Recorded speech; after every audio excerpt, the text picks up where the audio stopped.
Swayam Prabha. Digital India. Educated India.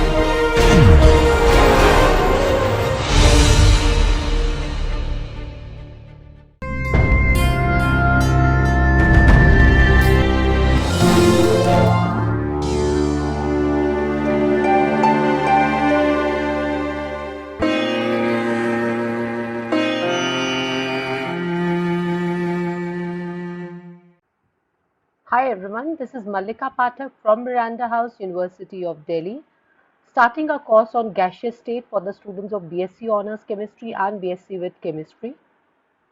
This is lecture 1 of the module 1. The academic expert of the course is Dr. Amrita T. Sheikh, and the recording is being done under the DTH Swayam Prabha project of the MHRD, New Delhi. Now today we are going to take a look at what are gases, what are the various laws which are relating the properties of gases or the parameters of gases like Boyle's law, Charles' law, Gay-Lussac's law, Avogadro's law, ideal gas equation, Dalton's law of partial pressure, and Graham's law of diffusion. With these, we will be able to relate the properties or the parameters which are needed to define a gas and how are they all related to each other. So let's start with what are gases? Gases are the simplest state of matter. Throughout our life, we remain immersed in a mixture of gases, which is air. We spend our life in the lowermost layer of the atmosphere called troposphere, which is held to the surface by the gravitational pull of the earth. The bubbles in the soda that we see are nothing but pressurized carbon dioxide. The fumes that are coming out of the volcanoes is also gas along with some solid material. The helium which is filled in the balloons for the balloons to rise into the air is also gas. So gases are all around us. Now we need to focus our attention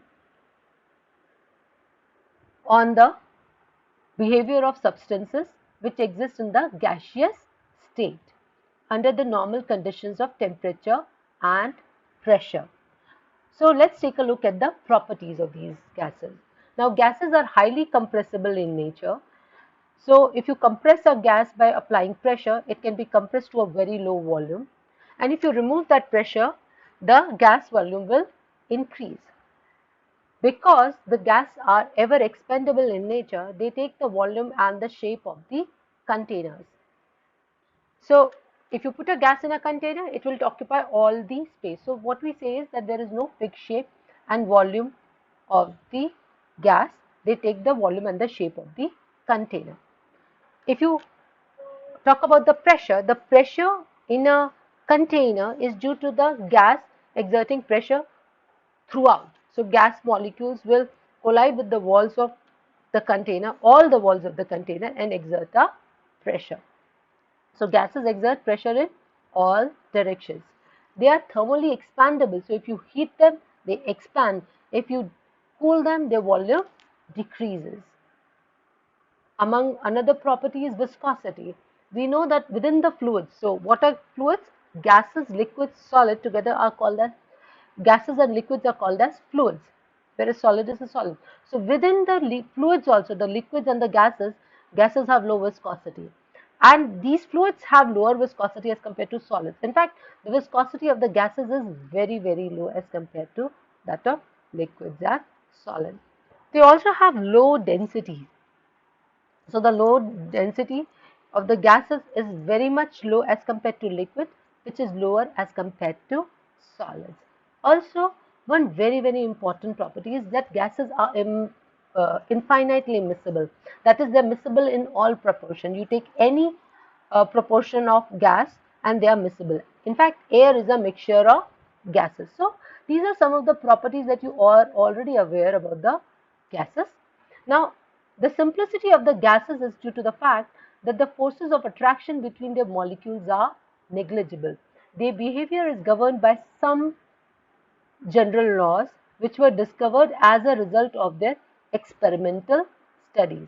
So these laws which we have discussed in the outline are showing us the relationship between the measurable properties of the gas like pressure, volume, temperature, mass, number of moles. So these relationship between the variables describe the state of a gas. So what do we mean by a state of a gas? In which so a state of a gas is defined by the measurable properties like pressure, volume, temperature, and these variables are interdependent on each other and lead to the formulations of gas laws. So look at this table. This table is actually giving us the examples of some of the gases which exist in nature. So helium, neon, argon, hydrogen, nitrogen, nitrogen monoxide, oxygen, hydrogen chloride, ozone, ammonia, methane.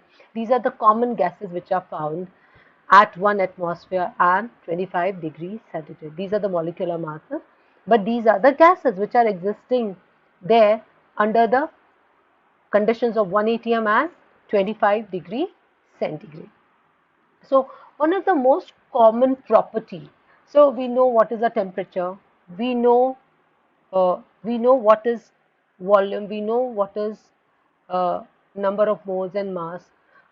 We also know what is pressure. So pressure we know is that it is equal to force upon area, or it is defined as the force exerted per unit area of the surface by molecules in measure. So in we know that pressure is there, we know what volume is there, temperature is there. We need to know their units because these are the physical properties which will define the state of a gas. So temperature is expressed in degree centigrade and Kelvin. We already know that. We know that number of moles uh, is, as, is expressed in terms of mol, mole. Then we have mass. Mass is expressed in grams. But pressure is a property which is very important in terms of a gas because it is the most expressible property of a gas. It is the property by which a gas is actually known. So how do we express pressure? The units of pressure like that of temperature and mole are very important. So 1 atmosphere is the most common unit and that is equal to actually 760 millimeters of mercury or 29.92 inches of mercury, or it is equal to 14.7 psi. We also know that 1 atmosphere is equal to 1.01 into 10 to the power 5 pascals, and 1 pascal is equal to 1 kg meter per second square. So these units you are already aware of, you've studied it in chemistry, you've studied it in physics, but I just wanted you to remember these conversions so that when we are doing numericals, you are not caught unaware. So, how do we define the standard atmospheric pressure? So, the standard atmospheric pressure is defined as the pressure sufficient to support a mercury column of 760 millimeters. So, the pressure which is applied on a liquid and which raises the height of the mercury by 760 millimeter is called as the atmospheric pressure. So, 1 atm is equal to 760 millimeters of mercury or 76 centimeters of mercury or 760 torr. So these are the units and you should be sort of very clear about these units because you will be using them while converting one to the other. So the SI units of pressure is Newton per meter square. A related unit is the bar, which is 1 into 10 to the power 5 Pascal. This is used because atmospheric pressure is equal to approximately 10 to the power 5 Pascal. So Torricelli, who was a student of Galileo, was the first to recognize that the atmosphere had weight and measured pressure using a barometer. So in honor of Torricelli, one of the units that has been used for pressure is torr. So 1 atm is equal to 760 torr. So just to give you an idea, units, the most common units of pressure are atmosphere, Pascal, torr, millimeters of mercury, uh, bar. These are all units which are readily interchangeable while studying the pressure. So this is a numerical which is given on a certain day. A barometer gives the atmospheric pressure as 764.7 torr. So if a meter stick is used to measure a height of 136.44 millimeters in the open arm and 103.8 millimeters in the gas arm of a manometer, what is the pressure? So a manometer looks like this. This is a manometer. the most commonly used manometer. So how do you measure pressure? The difference in the height of the two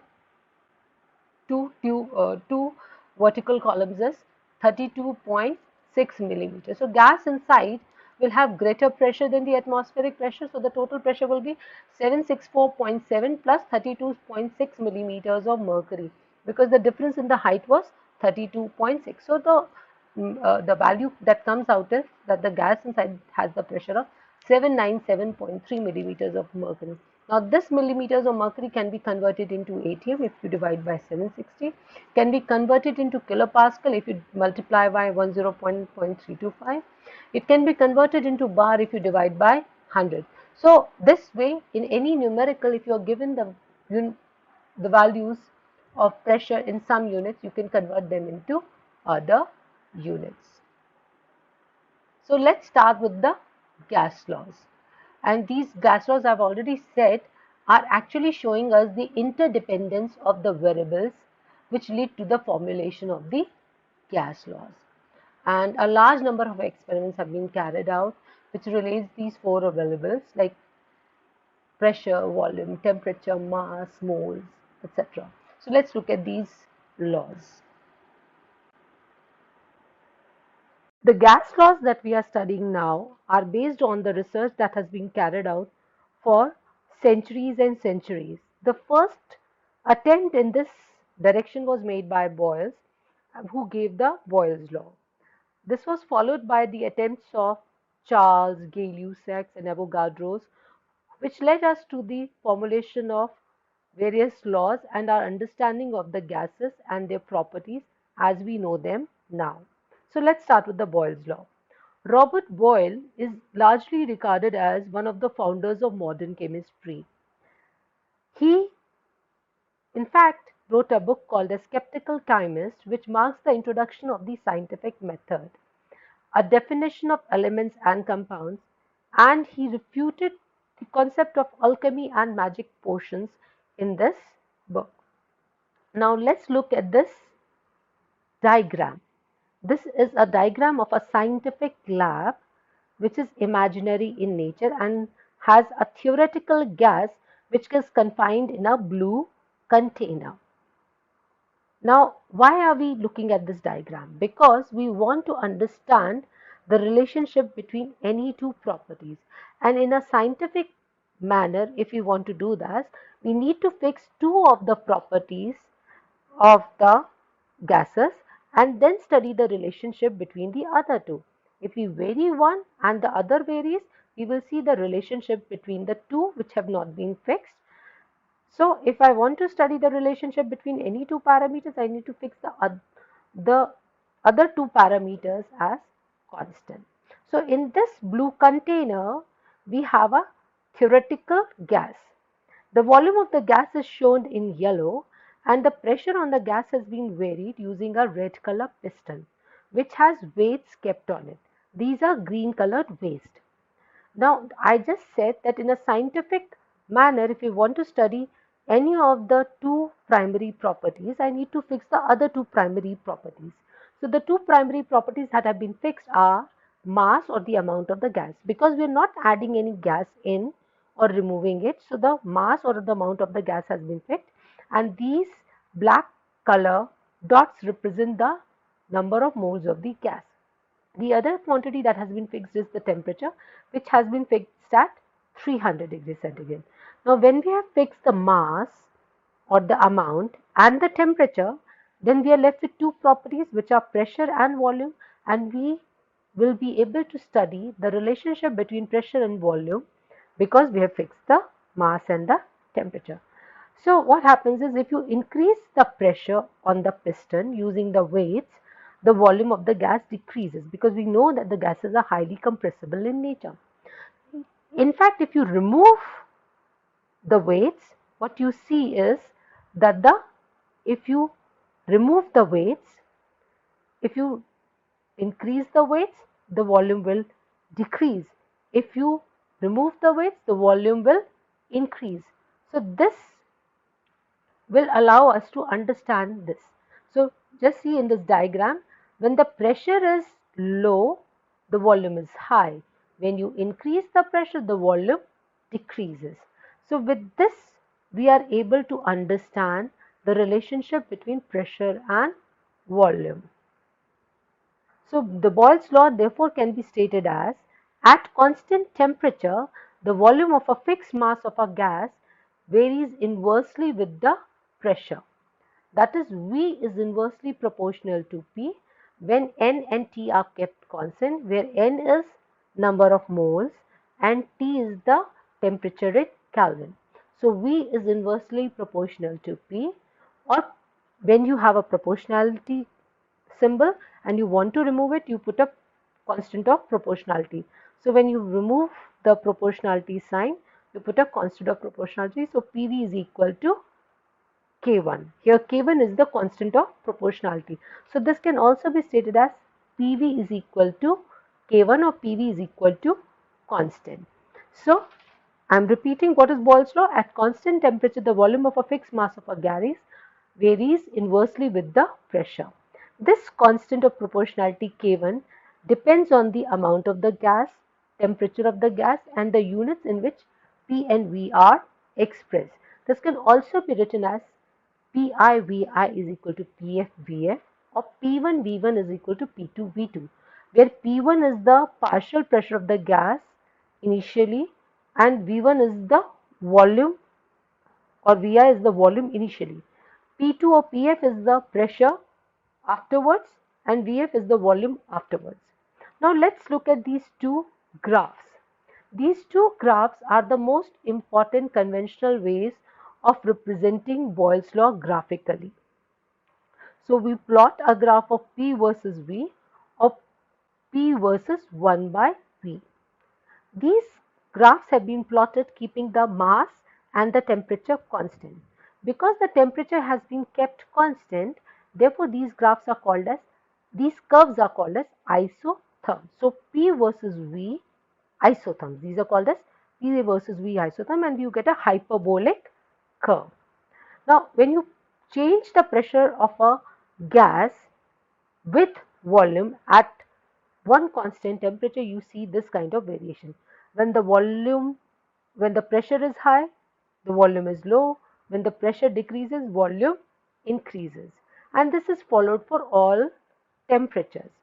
In fact, when you increase the temperature, you observe that the isotherms move away from both the axes. Here just see, you have three different temperatures, T1, T2 and T3. T3 is more than T2 is more than T1. So when you have increased the temperature, the isotherms have moved away from both the axes, because you know that when you increase the temperature, there is an increase in the volume. So this is a P versus V graph at different temperatures, and these are called as isotherms. I am repeating, isotherms. You can also plot a graph of P against 1 by V.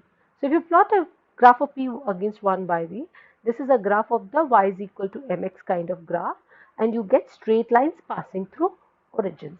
What you notice is that this line passes through origins, and for the three different temperatures, this graph is steeper at higher temperature and less steeper at lower temperature. Again, Boyle's law in this way, in fact, in a quantitative manner, prove that gases are highly compressible, because when you take a given mass of a gas and you compress it, the same gas will occupy less volume. So this means that gases become denser at higher pressure. So this relationship of P with V has been given by Boyle's for a fixed mass of a gas and temperature. So by this we understand that Boyle's law is an experimental way of understanding the relationship between pressure and volume for fixed mass and temperature of the gas. Now let's look at a numericals to have a very simple numerical. You already know all these numericals.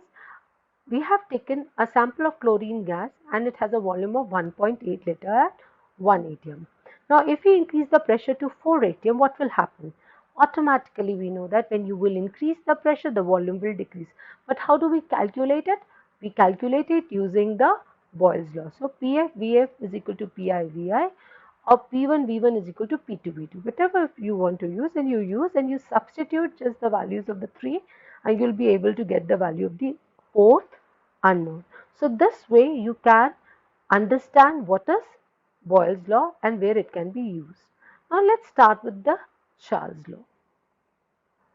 Looking at the Charles law.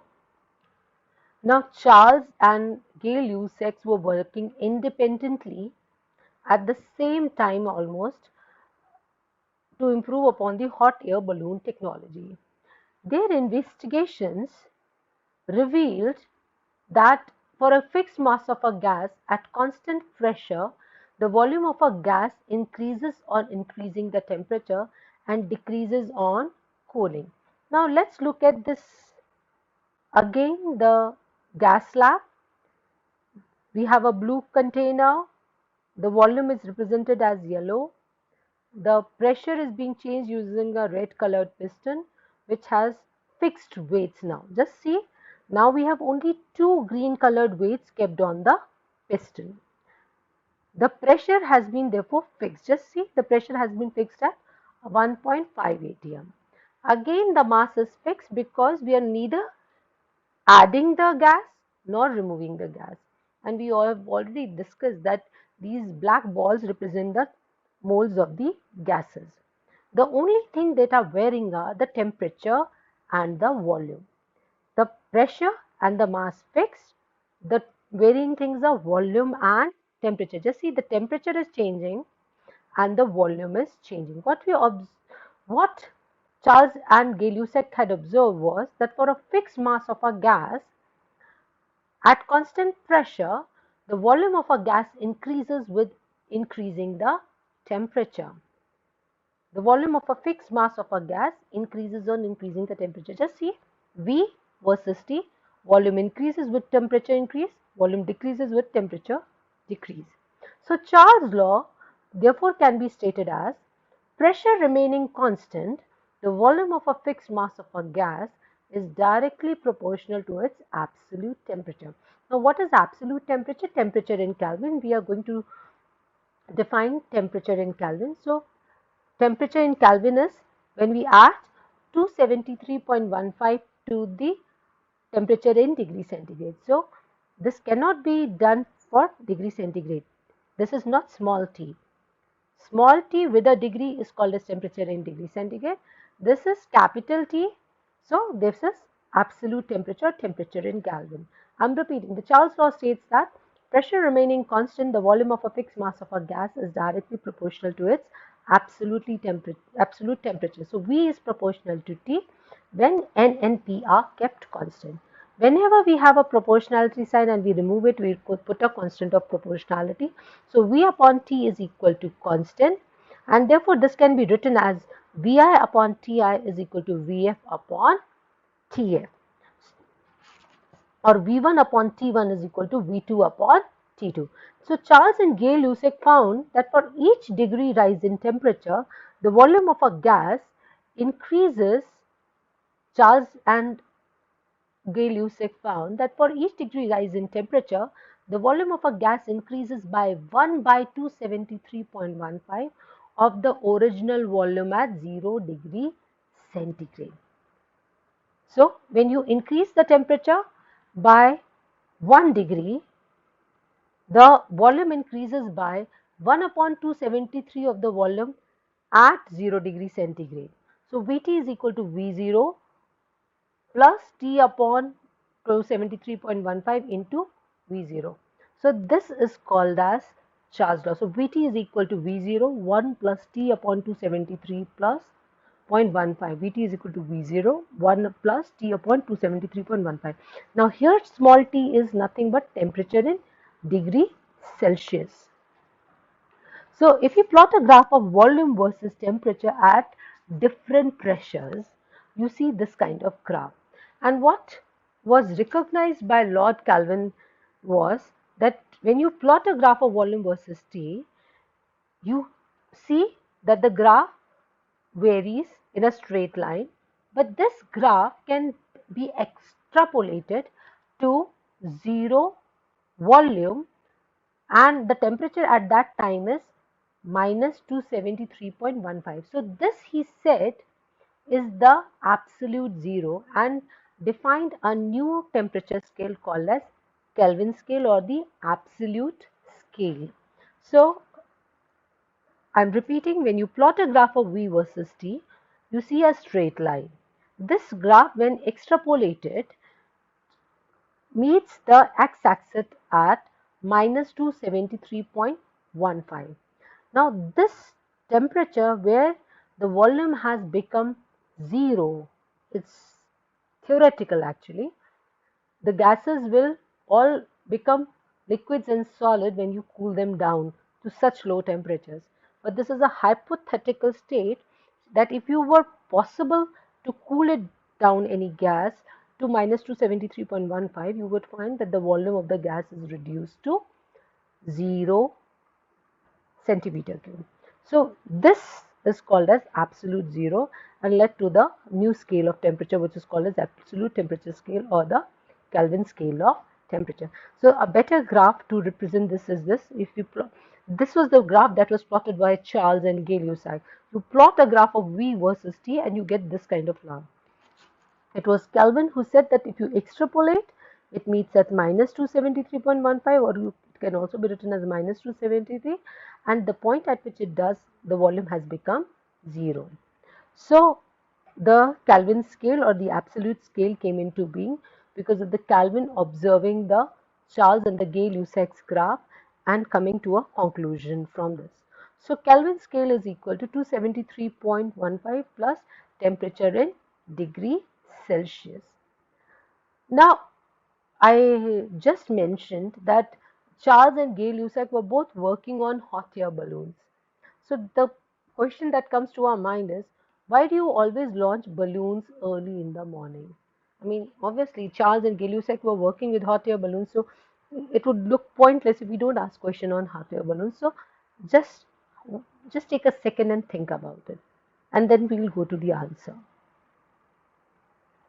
Because early morning is cooler, so the temperature difference between the air in the balloon and the outside will be greater. So once the balloon has risen, the air will become cooler in the upper atmosphere, and therefore you can be staying up for longer time in the air. But when you want to go up, the air inside the balloon will be hot, the air outside will be cooler. So you know that hot airs are rarer, so the balloon will rise into the air, and on the upper atmosphere the temperature outside and inside will almost balance out, and therefore the balloon will stay up for a longer time in the air. So let's take a look at a very small numerical just to get a better understanding. A sample of methane gas which has a volume of 3.8 liters at 5 degrees centigrade is heated to 86 degrees centigrade at constant pressure. Calculate its new volume. Now these temperatures are given at degree centigrade. You will first convert them into Kelvin and then perform your calculation, because the formula Vi upon Ti is equal to Vf upon Tf can only be used for temperature in Kelvin. So first convert your degree centigrade temperatures to Kelvin and then perform calculations. You have three quantities which are known to you. You can find out the value of the fourth unknown, right? Now let's start with the Gay-Lussac's law. Most of us have observed that on any given day, the pressure in the tires of the automobiles that we use, the cars or the scooters that we use, remains constant. But on some days, when it is very hot, if the quality of the tire is not so good, it tends to burst.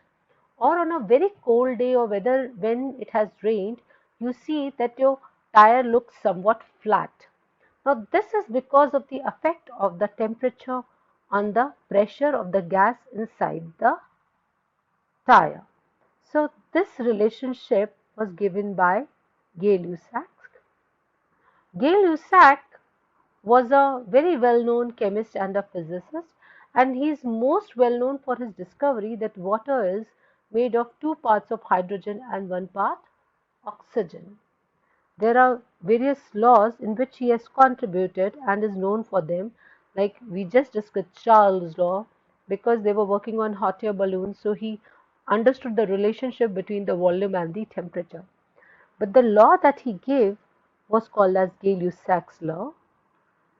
And according to the Gay-Lussac's law, at constant volume, the pressure of a fixed amount of a gas varies directly with the temperature. At constant volume, the pressure of a fixed amount of a gas varies directly with the temperature. Very clear. P is proportional to capital T when number of moles and the volume has been kept constant. So P upon T is equal to constant. We already have understood when we remove the proportionality sign, we put a constant of proportionality and this comes here. So P upon T is equal to constant. So P1 upon T1 is equal to P2 upon T2, or Pi upon Ti is equal to Pf upon Tf. And this is called as Gay-Lussac's law. This relationship can be derived from the Boyle's law and Charles' law. And the temperature that we are talking about here is the Kelvin temperature. Now just look at this picture. It's a little scary kind of picture. Why is this a problem? You see that the fire is flaring up behind this fire extinguisher, and there is a can or a cylinder of liquid energy fuel left here. Why is this a problem? Why is this fire extinguisher a little worried about this cylinder? Just take a second to think. Yes, you correct. Because there was a wildfire flaring up behind the fire extinguisher, he is worried that if the temperature becomes too hot, the air inside the cylinder, or the fuel, because it was a fuel actually, the energy fuel inside the container will burst and the tank will explode and caught fire. Because if it had been a normal gas, it would have just bursted. But because there was an energy fuel inside, it would burst and explode. So that's why the fire extinguisher looked a little worried about the presence of the cylinder while the fire was flaring up behind him. So let's look at a numerical. An aerosol can has a pressure of 1.4 atm at 25 degrees centigrade.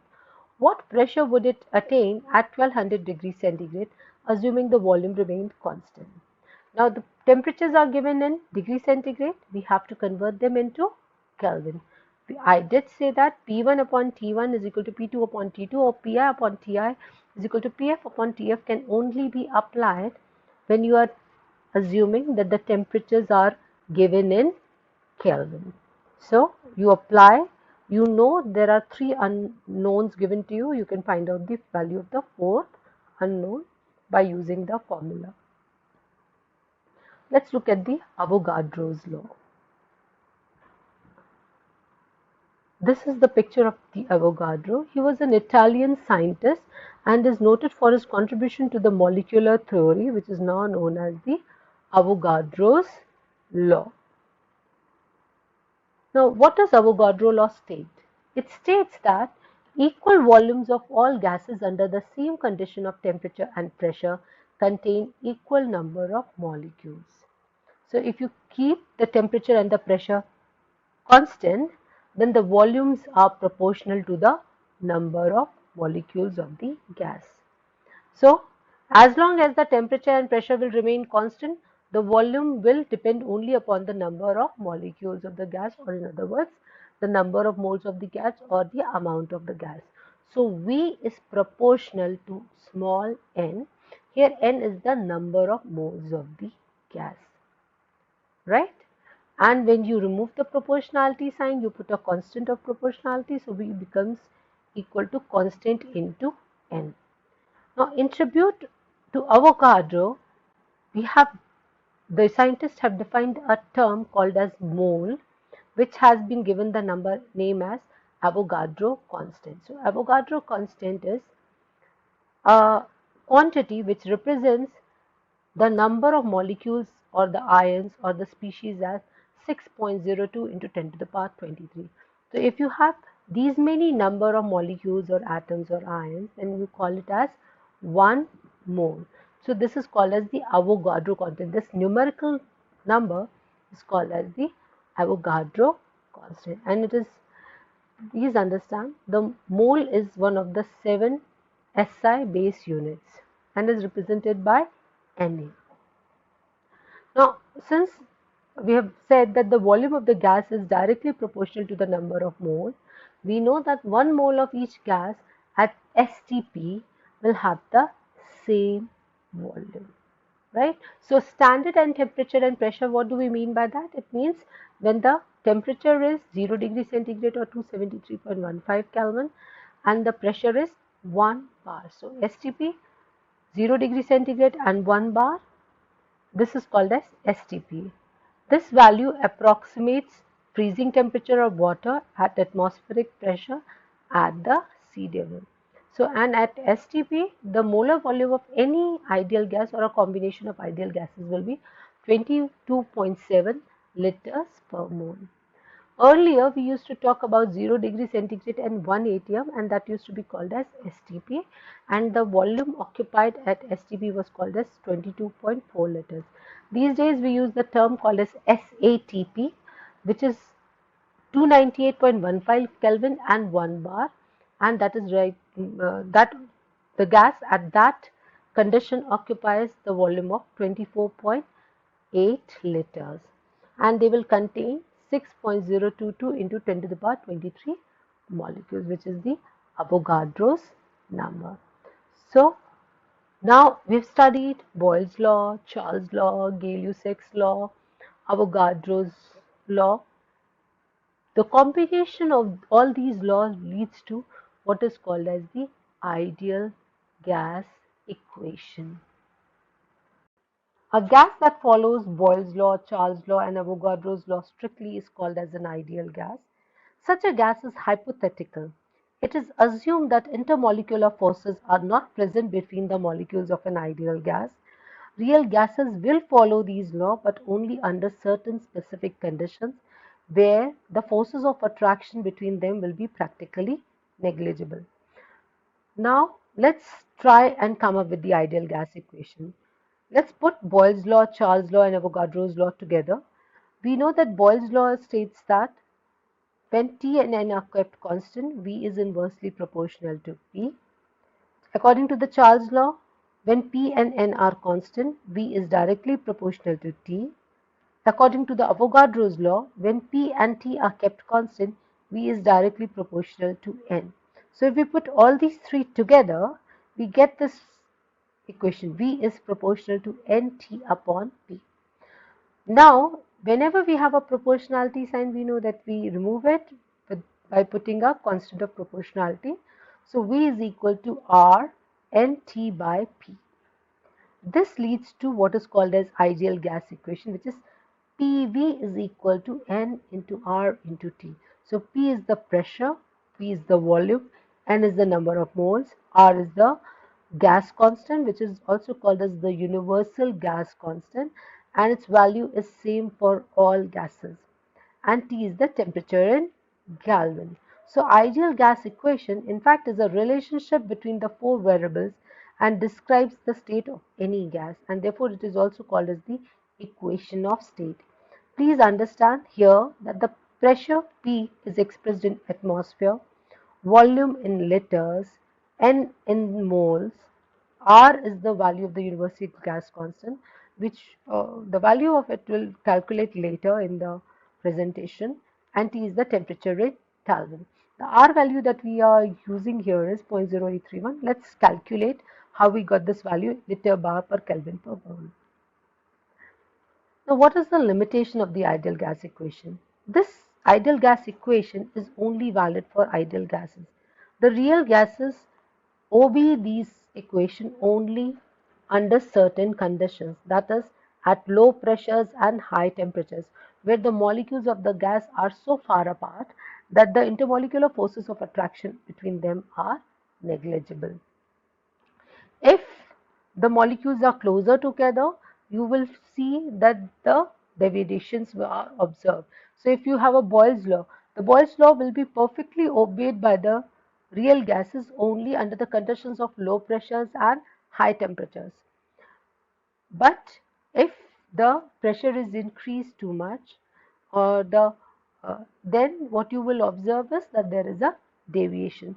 Similarly, in the Charles law, if you increase the pressure or you decrease the temperature and the molecules come together, then the Charles law is not going to be followed. But if the molecules are far apart, that the conditions are of low pressures and high temperatures, then the Charles law is going to be well obeyed. So, Boyle's law, Charles law, Gay-Lussac's law, Avogadro's law, or the ideal gas equations, they are only valid when you are talking about certain specific conditions. Now, we just wrote, when we combined the three gas equations, we were getting one equation if that was equal to a constant, which was equal to R. Now, this can also be written as P1 V1 upon T1 is equal to P2 V2 upon T2, or Pi Vi upon Ti is equal to Pf Vf upon Tf, where these are the initial conditions and these are the final condition, and this is called as a combined gas law. It's nothing but a variant of the ideal gas equation. So let's look at a numerical.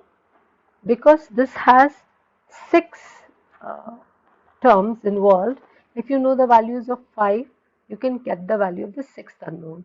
So a sample of carbon dioxide occupies 4.5 liters at 30 degrees centigrade and 650 millimeters of mercury. What volume would it occupy at 800 millimeters of mercury and 200 degrees centigrade? So convert these degrees centigrade into Kelvin. Only then will you be able to apply any of these laws, and then just substitute the values and you will be able to calculate the value of the 6th unknown. So Py Vi Tf upon Pf of Ti, just substitute the values and you get the value as 5.7 liters. Let's try and calculate the value of universal gas constant R under the conditions of STP. Now, what is the current standard of STP means? 1 bar pressure and 273.15 Kelvin. Now, under this conditions of STP, 1 mole of any ideal gas occupies 22.71 liters per mole. So, let's try and calculate. Now, what does 1 bar pressure means? It means 10 to the power 5 pascals. What does 22.71 liters mean? It means 22.71 into 10 to the power minus 3 meter cube. If we are given that the gas is 1 mole, the temperature is given, just substitute and you will get the value as 8.314 Pascal meter cube per Kelvin per mole. This can also be written as 8.314 into 10 to the power minus 2 liter bar per Kelvin per mole. Instead of converting into meter cube, if we had just used liter, we would have got the value as 0.08314 or 0.0831 liter bar per Kelvin per mole, right? This value can also be converted into joules. So 8.314 joules per Kelvin per mole. In the previous STP conditions, the value we would have come up with would be 0.0821 liter atmosphere per Kelvin per mole. Now let's try and use the ideal gas equation for the calculation of molar mass and density. So if I want to find out the molar mass of any gas, then I use the ideal gas equation. We know that the number of moles is equal to mass of the gas upon molar mass. So just substitute it into the ideal gas. PV is equal to nRT small m upon capital M into R into T. Then you rearrange and you will get the value of molar mass. This can also be used for the density determination. We know that density is equal to mass by volume. So just putting it into the ideal gas equation, we get that density is equal to Pm upon RT, because we know that density is equal to mass upon volume, and we know that number of moles is equal to mass upon molar mass. So if we just rearrange and substitute, you get density is equal to Pm upon RT. Let's look at one numerical. A 15.5 gram sample of an unknown gas occupied a volume of 5.75 liters at 25 degrees centigrade and a pressure of 1.08 mm. Calculate its molar mass. So how do we go about doing it? We use the formula capital M, which is the molar mass, is equal to small m into R into T upon P into V. Now we are given the mass as 15.5 grams. We know that the values of R under the conditions of ATM and liters is 0.0821 liter atmosphere per Kelvin per mole. We will convert all these temperatures in Kelvin. 298 Kelvin upon 1.08 ATM into 5.75 liters. If we make these substitutions, we get that the molar mass is equal to 61.1 grams per mole. Similarly, we can do our calculations for density of a gas.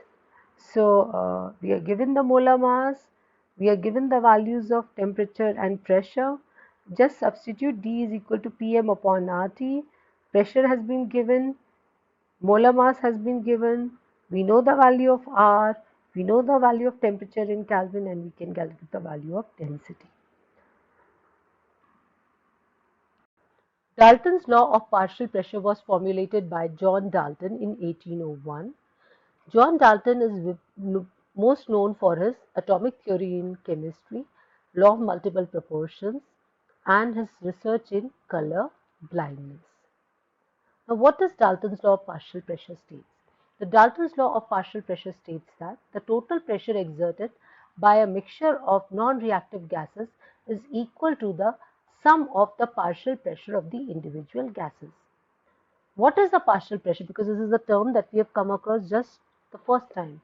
So, partial pressure refers to the pressure which a gas individually would exert if it was enclosed separately in the same volume and under the same conditions of temperature. So, for each gas there is an individual pressure when it is kept under the same conditions of temperature and volume, and when they are put together, these partial pressures get added up and we get a total pressure. So, P total is equal to P1 plus P2 plus P3 at constant T and V, where P total is the total pressure exerted by the mixture of gases and P1, P2, P3 are the partial pressure of gases. Now, let's try and work out a relationship between the partial pressure and mole fraction. Now, suppose at a temperature T, there were three gases which were enclosed in a volume V and they exert a partial pressure of P1, P2 and P3. Then according to the ideal gas equation, P1 can be written as N1 RT by V, P2 can be written as N2 RT by V, and P3 can be written as N3 RT by V, where N1, N2 and N3 are the number of moles of these gases. Therefore, now we can write the value of P total. P total is equal to P1 plus P2 plus P3, where you can, if you just put in these values, you will get as N1 plus N2 plus N3 into RT by V. So, if I were to divide P1 by P total, we would get this relationship N1 upon N1 plus N2 plus N3 into RTV upon RTV. So, these will cancel out. So, we get P1 upon P total is equal to N1 upon N1 plus N2 plus N3 or N1 upon N, where N is the sum of the number of moles of all the gases that are there. This is called as the mole fraction, N1 upon N, because it is what? The number of moles of that gas upon the total number of moles that are present. So, that is called as mole fraction and is represented by the symbol X1. So, X1 is called as the mole fraction of the gas, which is first gas here. This can be written as, so P1 is equal to X1 into P total. Similarly, you can write for second and third gas, P2 is equal to P2 X2 into P total, P3 is equal to X3 into P total. So, a general equation can be written as Pi is equal to Xi into P total, where Pi is the partial pressure of the ith gas and Xi is the mole fraction of the ith gas and P total is the total pressure. Now, again, to get a clarity of what is mole fraction, let's define this term very clearly. What is mole fraction of a gas? Mole fraction of a gas is equal to the moles of the component upon the total number of moles of the mixture. So, mole fraction of the component 1 will be written as N1 upon N total, N1 upon N total or N1 upon N1 plus N2 plus N3, which is represented as X1. Or it can be written as P1 upon P total. Please understand here that mole fraction is a dimensionless quantity. Why? Because it is a ratio of two similar Graham's law of diffusion. Thomas Graham was a British chemist and is well known for his pioneering work in dialysis and diffusion of gases. He is regarded as one of the founders of colloid chemistry. Now, what does Graham's law state? It states that the rate of diffusion is inversely proportional to the square root of its molar mass. That is, rate of diffusion of gas A upon rate of diffusion of gas B is equal to under root of molar of mass of gas B upon under root of molar mass of gas A. But what is diffusion? Let's try and find out. Now we know what is diffusion. Diffusion is when you spray a perfume in one corner of the room and it spreads throughout the room, because every molecule is moving from its higher concentration towards the lower concentration. So if you spread the perfume in one part, the perfume spreads throughout the room. That is diffusion. But when this phenomena takes place through a pinhole or an orifice, that is called as an effusion. So this effusion is found to be inversely proportional to the molecular speed of the gas. So let's try and see this through a numerical. So in a numerical, the question asked us how much faster would hydrogen gas effuse through an opening than methane. So we know that the rate of effusion of hydrogen upon rate of effusion of methane is equal to molar mass of methane upon molar mass of hydrogen. Just substitute. We know that the molar mass of methane is 16, hydrogen is 2, we get 2.8. So hydrogen will effuse 2.8 times faster than the methane. So with this, we wind up the introductory class to the gaseous state.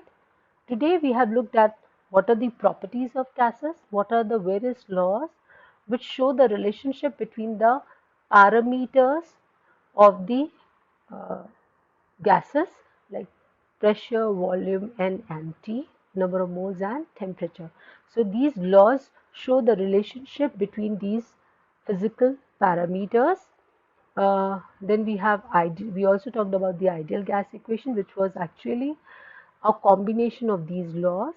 Then we talked about the Dalton's law of partial pressure and the Graham's law of diffusion. So with this, we wind up. Thank you so much for your patient hearing. Stay at home, stay safe, take care of your parents and yourself. Bye bye. Thank you.